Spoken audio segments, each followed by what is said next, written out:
भक्तांनो, नवनाथापैकी सर्वश्रेष्ठ गुरु योग्य विद्येचे आद्य आचार्य गोरक्षनाथाचे सद्गुरू आणि भगवान शिवांची स्वतः योगांचे गूढ ज्ञान ज्यांनी दिले ते म्हणजे मच्छिंद्रनाथ. पण तुम्हाला माहिती आहे का, मच्छिंद्रनाथाचा जन्म नेमका कसा झाला आणि ते एका माशीच्या पोटातून प्रगट झाले, ही कथा कितपत खरी आहे? नवनाथ संप्रदायाची सुरुवात कशी झाली, त्यांनी जगाला कोणते ज्ञान दिले, दिव्य ज्ञान दिले आणि त्याचा समाधीबद्दल परंपरेत काय सांगितले जाते, आजच्या व्हिडिओमध्ये भागात आपण सविस्तर माहिती जाणून घेणार आहोत. श्री मच्छिंद्र महाराज संपूर्ण माहिती, पौराणिक आख्यायिका, नाथ संप्रदायाची परंपरा आणि त्यांच्या जीवनाचे आध्यात्मिक संदेश. व्हिडिओ शेवटपर्यंत नक्की पहा. अशाच भक्तिमय आणि ऐतिहासिक माहितीसाठी आपल्या चॅनलला आत्ताच सबस्क्राईब करा. व्हिडिओ आवडला असेल तर लाईक, कमेंटमध्ये लिहायला विसरू नका. जय मच्छिंद्रनाथ महाराज अशी कमेंट नक्की करा. नवनाथ संप्रदायातील ओळख. भारतीय अनेक महान संप्रदाय निर्माण झाले. त्यामध्ये नाथ संप्रदाय हा अत्यंत प्राचीन, योग प्रधान आणि तात्पर्य आधारित संप्रदाय मानला जातो. नाथ संप्रदायाचे मूळ आदिनाथ भगवान शिव जशाकडे मानले जाते. योग, धान्य, प्राणायाम, अध्यात्म आणि मोक्षाचा मार्ग लोकांपर्यंत पोहोचण्याचे महान कार्य या परंपरेने केले आहे. नाथ संप्रदायातील 9 महान सिद्धयोगींना नवनाथ म्हटले जाते. विविध परंपरांमध्ये नवनाथाची यादी थोडी बदलते, परंतु श्री मच्छिंद्रनाथ हे श्री गोरक्षनाथ यांनी सर्वच परंपरांमध्ये अत्यंत मानाचे स्थान आहे. मच्छिंद्रनाथाचा जन्म. पौराणिक आख्यायिका. श्री मच्छिंद्रनाथाच्या जन्माविषयी सर्वाधिक प्रसिद्ध आख्यायिका अशी सांगितली जाते.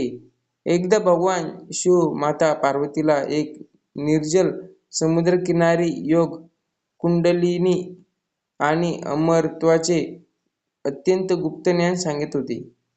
हे ज्ञान इतर कोणी ऐकू नये म्हणून शिवांनी अत्यंत निर्जन स्थान निवडले.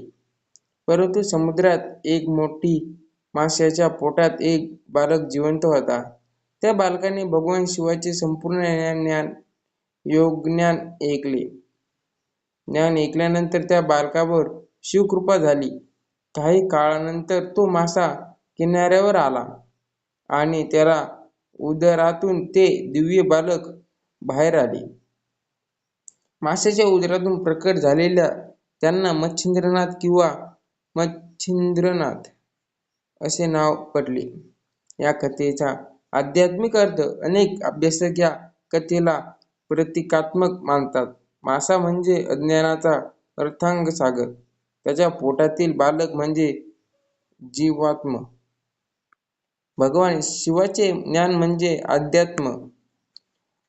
आत्मज्ञान आणि त्या ज्ञानामुळे अज्ञानातून मुक्त होऊन सिद्धियोग बनले, म्हणजे मच्छिंद्रनाथांनी प्रगट होणे. म्हणून ही कथा केवळ चमत्काराची नसून आत्मजागृतीचा संदेश देणार आहे. भगवान दत्तात्रेयाचा आशीर्वाद. नाथ परंपरेनुसार मच्छिंद्रनाथांना भगवान दत्तात्रेय यांची विशेष कृपा लाभली. दत्तात्रेयांनी त्यांना योगसाधना, तपश्चर्या आणि आत्मज्ञानाचा मार्ग अधिक दृढ केला. याच कारणामुळे नाथ संप्रदायात शिव आणि दत्तात्रेय या दोघांचे अत्यंत महत्त्व आहे. मच्छिंद्रनाथाची तपश्चर्या. मच्छिंद्रनाथाची हिमालय, गिरनार, नेपाळ आणि काशी, श्रीशैलम, सह्याद्री या भारतातील अनेक पवित्र स्थळे कठोर तप केले अशी परंपरा सांगते. त्यांनी तपश्चर्यामुळे त्यांना अष्टसिद्धी आणि नवनिधी प्राप्त झाल्या असे नाथ ग्रंथात वर्णन आढळते. त्यांनी योगशक्ती उपयोग लोककल्याणासाठी अनेक दुःखी, रोगी आणि आध्यात्मिक जिज्ञासूंना त्यांनी मार्गदर्शन केले. गोरक्षनाथांना भेटण्याची पूर्वपीठिका. मच्छिंद्रनाथ जीवनात सर्वात महत्त्वाचे प्रसंग म्हणजे त्यांना महान शिष्यांचा जन्म. श्री गोरक्षनाथ. गोरक्षनाथ आगमनाने नाथ संप्रदाय संपूर्ण भारतात वेगाने विस्तारला. पण गोरक्षनाथाचा जन्म कसा झाला, मच्छिंद्रनाथाचा त्यांनी कसे घडले आणि दोघांनी मिळून योग्य विधीचा कसा प्रसार केला, याची अत्यंत रोमांचक कथा आहे. मच्छिंद्रनाथ महाराजांनी योग्य ध्यान साधन आणि आत्मज्ञानाचा मार्ग लोकांपर्यंत पोहोचला. त्या काळात अनेक लोक ब्रह्म आडंबरामध्ये अडकले होते. मच्छिंद्रनाथ त्यांनी सांगितलेले की खरे तीर्थ आपल्या अंतःकरण आहे. त्यांनी शिकवणीचे मुख्य संदेश दिला, बन जिंका, आत्मज्ञान मिळवा आणि परमेश्वराचे एक रूप व्हा. त्यांनी अनेक साधकांना योग मार्गाची दीक्षा दिली. गोरक्षनाथाचा अद्भुत जन्म. गोरक्षनाथाच्या जन्माबद्दलही अनेक पौराणिक कथा प्रचलित आहे. एका कथेनुसार एक निसंतान स्त्री मच्छिंद्रनाथ महाराजांकडे आली आणि तिने पुत्र प्राप्तीसाठी इच्छा व्यक्त केली. मच्छिंद्रनाथांनी तिला पवित्र भस्म देऊन आशीर्वाद दिला आणि सांगितले की यामुळे तिला पुत्र प्राप्ती होईल. परंतु त्या स्त्रीने लोकांच्या बोलण्यावर ते भस्म एका क्षणात ढिगाऱ्यात टाकून दिले. काही काळानंतर मच्छिंद्रनाथ पुन्हा त्या ठिकाणी आले आणि त्यांनी त्या ठिकाणाहून एक दिव्य बालकाचा आवाज ऐकला. तेव्हा त्यांनी त्या बालकाला बाहेर काढले. तो बालक पुढे महान योगी श्री गोरक्षनाथ महाराज म्हणून प्रसिद्ध झाला. श्री मच्छिंद्रनाथ आणि शिष्य गोरक्षनाथ. गोरक्षनाथांनी मच्छिंद्रनाथांना आपले गुरु मानले. मच्छिंद्रनाथांनी त्यांना योगशास्त्र, ध्यान, मंत्रविधी, आत्मज्ञान आणि साधनेचे गूढ रहस्य शिकवले. गुरुने दिलेले ज्ञान आणि शिष्यांनी कठोर साधना यामुळे गोरक्षनाथ महान सिद्धयोगी बनले. मच्छिंद्रनाथ आणि गोरक्षनाथ त्यांनी जोडी नाथ संप्रदायाची ओळख बनवली. नाथ संप्रदायाची गुरु शिष्य परंपरा. नाथ संप्रदायात गुरुचे स्थान सर्वोच्च मानले जाते, कारण गुरु केवळ बाहेरचा ज्ञान देत नाही, तर साधकांच्या अंतर्मनातील ज्ञानाचा अन्याय दूर करतो. मच्छिंद्रनाथांनी गोरक्षनाथांना सांगितले, योग म्हणजे केवळ शरीराची साधना नाही, तर आत्म्याचा परमात्म्याचा मिलनाचा मार्ग आहे. मच्छिंद्रनाथांनी योगी सिद्धी. परंपरेनुसार मच्छिंद्रनाथांनी महाराजांनी अनेक योगी सिद्धी प्राप्त होत्या. त्यांनी ध्यान आणि समाधीची साधना केली. प्राणायामाचे महत्त्व सांगितले. शरीर आणि मन शुद्ध ठेवण्याचा मार्ग दाखवला. भक्तांना धर्म, सत्य आणि सदाचार संदेश दिला.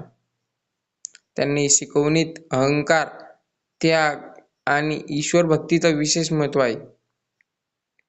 नाथ संप्रदायातील भगवान दत्तात्रेयांनी आदी गुरु मानले जाते. मच्छिंद्रनाथांनी दत्त स्वीकार करून योग्य आणि भक्तीचा सुंदर संगम निर्माण केला. म्हणून आजही अनेक नाथ भक्त श्री गुरुदेव दत्त आणि जय मच्छिंद्रनाथ असा जयघोष करतात. मच्छिंद्रनाथ लोक कल्याणासाठी शिकवण. मच्छिंद्रनाथ महाराजांचा संदेश होता, सत्याचा मार्ग स्वीकारा, मन शुद्ध ठेवा, गरजू लोकांना मदत करा, गुरु आणि ईश्वरांचा श्रद्धा ठेवा, साधना आणि संयमाचे जीवन जगा. त्यांनी लोकांबाहेरून दिखावा सोडून अंतर्मनातील परमेश्वर शोधण्याचा मार्ग दाखवला. नाथ परंपरेनुसार ग्रंथ आणि लोककथांमध्ये मच्छिंद्रनाथाच्या जीवनाशी संबंधित त्रिया राज्यातील कथा सांगितली जाते. असे सांगितले जाते की आपल्या योगसिद्धीमुळे मच्छिंद्रनाथ अनेक प्रदेशामध्ये भ्रमण करत होते. एक वेळी ते एका अशा राज्यात गेले ते स्त्रियांचे राज्य होते. त्या राजाला त्रिराज्य असे म्हणले जात होते. त्या राजाची राणी अत्यंत विद्वान आणि प्रभावशाली होती. मच्छिंद्रनाथाच्या योगशक्ती आणि ज्ञानाचे प्रभावित होऊन त्या राज्यात लोकांची त्याचा मोठा आदर केला. मच्छिंद्रनाथाचे हे महान योगी होते, परंतु या कथेमध्ये त्यांना वैराग्याची परीक्षा घेतली होती असे सांगितले जाते. राज्यामध्ये मुख्य वैभव आणि आदर यामुळे काही काळ त्यांनी लक्ष संसाराकडे आकर्षित झाले. ही गोष्ट त्याच्या शिक्षक गोरक्षनाथाला समजली. गुरु महान असले तरी शिष्यांचे कर्तव्य असते की योग्य वेळी गुरुची आठवण करून द्यावी. गोरक्षनाथाचा गुरु आदर कार्य. गोरक्षनाथ आपल्या गुरूंना परत आणण्यासाठी त्रिराज्यात गेले. त्यांनी विविध प्रकार प्रयत्न केला. काही कथेनुसार त्यांनी वेश बदलून गुरुची भेट घेतली. त्यांनी मच्छिंद्रनाथाला त्यांच्या खऱ्या स्वरूपाची आठवण करून दिली. गोरक्षनाथांनी सांगितले, गुरुदेव, आपण जगाला वैराग्य आणि आत्मज्ञानाचा मार्ग दाखवला आहे. आपण स्वतः आपल्या दिव्य स्वरूपात परत या. गुरु आणि शिष्याची अद्वितीय नाते. या कथेतून एक मोठा आध्यात्मिक संदेश मिळतो. गुरु कितीही महान असला तरी साधनेचा मार्ग सतत जागृत ठेवावा लागतो. आणि शिक्षक कितीही लहान असला त्यांनी श्रद्धा आणि भक्ती त्याला महान बनवते. मच्छिंद्रनाथ आणि गोरक्षनाथाचे नाते म्हणजे भारतीय गुरु शिष्य परंपरेचे सर्वोत्तम उदाहरण आहे. मच्छिंद्रनाथाचे चमत्कार आणि सिद्धी. नाथ परंपरेनुसार मच्छिंद्रनाथ महाराजांनी अनेक अद्भुत कार्य केली. त्यांनी दुःखी लोकांना मार्गदर्शन केले. रोग आणि संकटामध्ये भक्तांचा आधार दिला. योगशक्ती अनेक साधकांना प्रेरणा दिली. धर्म आणि अध्यात्माचा प्रसार केला. त्यांनी चमत्काराच्या कथा आजही अनेक भक्त श्रद्धेने सांगतात. मच्छिंद्रनाथाचे आध्यात्मिक ज्ञान. मच्छिंद्रनाथ महाराजांनी सांगितले की मनुष्याच्या बाहेर देव शोधण्याआधी स्वतःच्या अंतर्मनात डोकावलं पाहिजे. त्याच्या शिकवणी ध्यान, संयम, सत्य, गुरुसेवा, आत्मचिंतन याचे विशेष महत्त्व दिले आहे. महाराष्ट्रातील मच्छिंद्रनाथ भक्त परंपरा. महाराष्ट्रातील नाथ संप्रदायातील मोठी परंपरा आहे. अनेक ठिकाणी मच्छिंद्रनाथ महाराजांची मंदिरं, समाधीस्थळ आणि यात्रा भरते. भक्त श्रद्धेने त्याचे दर्शन घेतात, पूजा करतात आणि मनोकामना पूर्ण होण्यासाठी प्रार्थना करतात. नाथ संप्रदायात प्रभाव महाराष्ट्रातील वारकरी, संत परंपरा आणि योग्य साधनेवर दिसून येते. मच्छिंद्रनाथ महाराजांचा संदेश. मच्छिंद्रनाथ महाराज आपल्याला शिकवतात, जीवनात कितीही सुख सुविधा मिळाल्या तरी परमेश्वराचे स्मरण विसरू नका. गुरुच्या मार्गदर्शनाचे आणि सत्कर्माचे मनुष्य जीवन सफल होते. मच्छिंद्रनाथ महाराजांचे महान कार्य. श्री मच्छिंद्रनाथ महाराजांनी संपूर्ण जीवन मानव कल्याणासाठी समर्पित केले. त्यांनी लोकांना सांगितले की देवाला शोधण्यासाठी दूर जाण्याची गरज नाही, कारण परमात्मा प्रत्येक जीवाच्या अंतःकरणात वास करतो. मच्छिंद्र महाराजांची आराधना. भक्त श्रद्धेने मच्छिंद्रनाथ महाराजांचे स्मरण करतात. मंत्र ओम मच्छिंद्राय नमः किंवा जय मच्छिंद्राय नमः या नामस्मरणाने मनाला शांती मिळते, सकारात्मक ऊर्जा मिळते, अशी भक्ताची श्रद्धा आहे. भक्तांनाही मच्छिंद्रनाथ महाराजांचा इतिहास आपल्याला एकच संदेश देतो. जीवनात कितीही संकटे आली तरी श्रद्धा, संयम आणि गुरुजी मार्गदर्शनाचा प्रत्येक मार्ग सापडतो. जर तुम्हाला हा मच्छिंद्रनाथाचा महाराजांचा दिव्य इतिहास आवडला असेल तर व्हिडिओला लाईक करा, आपल्या भक्त मित्रासोबत शेअर आणि अशाच आध्यात्मिक माहिती करिता आपल्या चॅनलला आत्ता सबस्क्राईब करा. कमेंटमध्ये लिहायला विसरू नका. जय मच्छिंद्रनाथ महाराज. आपल्या सर्वांवर मच्छिंद्रनाथ महाराजांची कृपा सदैव राहो. जय गुरुदेव दत्त. जय मच्छिंद्रनाथ महाराज.